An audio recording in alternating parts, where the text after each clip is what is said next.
Crypto had a really rough day today, and in this video I wanted to fill you in on some things that are going on. So we're going to look at some news, we're also going to check out some charts, and let's get into it. First off, something regarding Ethereum and KuCoin. The New York Attorney General alleges that Ethereum is a security in this KuCoin lawsuit. And according to this lawsuit, the New York Attorney General's office believes that ETH, Luna, and Terra, the stablecoin which all traded on the exchange, are securities, and that KuCoin was required to register before selling their Ethereum, Luna, or UST.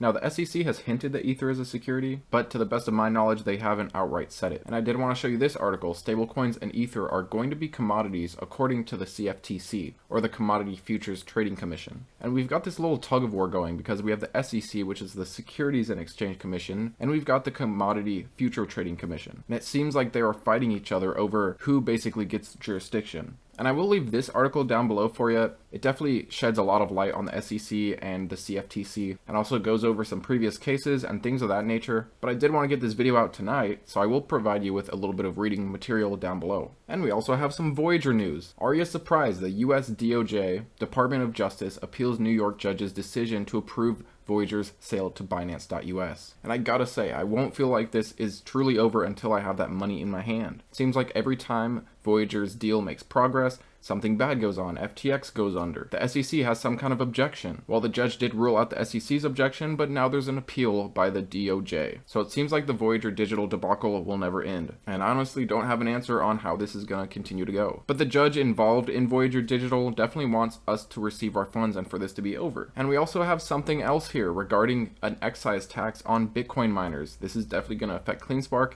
and I will talk more about this in my next video going over CleanSpark. But just know that there's a list of tax proposals and explanations for the president's budget proposal, and it also touches on crypto. It goes into an excise tax based on the cost of the electricity used in crypto mining, meaning companies would have to report how much electricity they use and what type of power was used. And that's not it. We also have crypto wash sale updates, meaning that essentially if you sell your crypto and look to get back in the next day or within 30 days, something like that, you won't be able to actually take tax advantage on that capital loss. That's how stocks currently are. If you sell, buy right back in, you're not going to be able to take that capital loss. So while short term is definitely a negative and whales are likely selling off because they don't like the idea of this, in the end you have to remember regulation means crypto is going to stay. So while it kind of sucks that you can't sell and potentially buy back in the next day and take advantage on that, at least regulation does mean that Bitcoin ain't going anywhere. And there's definitely a lot more that I missed that's going on. We also have everything going on with Silvergate and other banks even talking about bankruptcies. There's definitely a lot of fear in the market. But let me know down below what you're doing lately. Are you taking advantage of this? Are you kind of holding off and waiting to see where we bottom out? What have you been doing?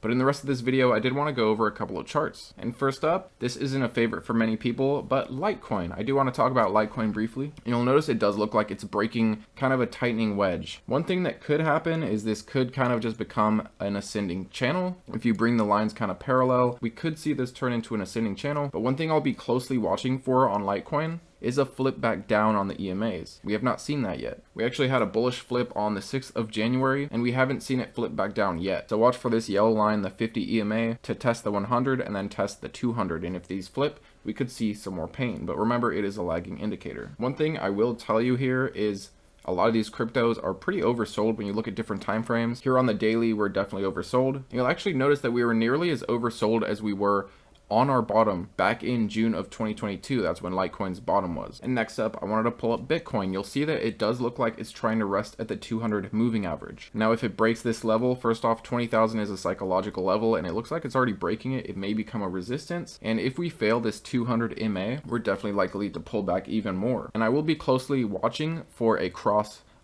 death cross of these. We did see a golden cross back in February. And where the EMAs are concerned, we do look like we're nearing a flip, but we're not quite there yet, so keep an eye on that. And another thing you'll notice here, just like with Litecoin, with Bitcoin, it hasn't been oversold like this for quite a while. In fact, not since November of 2022. So those that are looking to take advantage of some short-term fear, I personally think this is a great time to do so. The RSI is oversold, but can definitely go down more, and the MACD looks like it's nearing bottoming out. Now, if we don't start bouncing from here, maybe push back over 20, if we do start continuing down, I'm a bit worried that we really don't have very many supports here. because when we recently started running up, it almost went straight up. We like hardly consolidated. We actually really started consolidating right around 21,000, and we've already broke that level. But I do remain confident in Bitcoin and will continue to add. Now I wanted to end this with Ethereum. I definitely have more that I kind of want to talk about. I did want to look at Ethereum and show you that there's this long running ascending support here that's been pretty much established since March of 2020. And surprisingly, with all this negative news for Ethereum with the New York Attorney General and things like that, you'd think it would be down quite a bit more. But keep an eye on it. It does look like the 50 is about to flip the 200. And if we do keep drastically falling down, I will be looking for this $1,200 area as a support. That is right around where we could potentially bounce off this yellow trend line. But thanks for watching, guys. I know I typically stick to stocks, but I did want to kind of talk about crypto in this video and just go over some recent news and some things I'm noticing on the chart. Let me know what you got going on lately in the market, and I'll see you tomorrow.